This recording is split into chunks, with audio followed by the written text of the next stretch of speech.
Di sebuah kota kecil yang tenang, di kawasan Muntilan, Magelang, berdiri sebuah sanggar seni yang menyimpan kisah luar biasa, namanya Sanggar Selawaji. Tempat di mana batu alam diubah menjadi karya seni bernilai tinggi.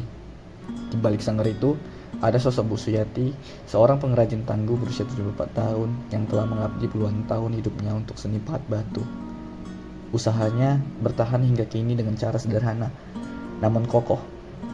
Dalam penuturannya, Bu Suyati menjelaskan bahwa strategi usahanya masih bersifat tradisional. Ia tidak menggunakan platform digital, tetapi mengandalkan kekuatan relasi personal, jaringan pelanggan setia, dan reputasi baik yang telah dibangun sejak lama. Bahan baku berasal dari tanah miliknya sendiri yang berada di dekat Gunung Merapi. Tanah yang ia beli bertahun-tahun lalu dengan nilai mencapai miliaran rupiah. Ini menjadi salah satu bentuk strategi pengelolaan sumber daya internal yang jarang dimiliki pelaku usaha lain. Patung-patung hasil karyanya bisa bernilai hingga 50 juta rupiah atau lebih, tergantung pada ukuran dan tingkat kerumitan. Semua produk dibuat berdasarkan pesanan, yang menjadikannya unik, personal, dan penuh makna. Di sanalah Bu Suyati merajut mimpinya, bukan dengan mesin canggih atau strategi bisnis modern, tapi dengan hati, tangan, dan warisan leluhur.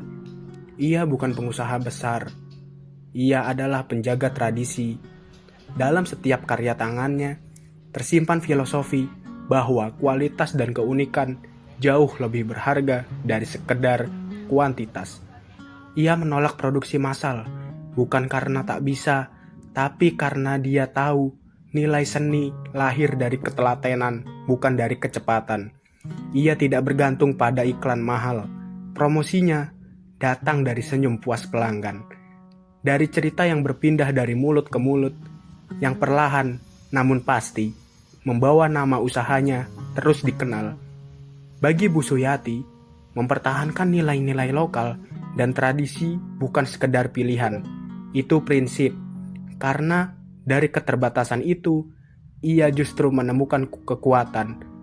Dan dari kesederhanaan, lahir identitas usaha yang kuat dan berbeda. Inilah cerita dari Muntilan.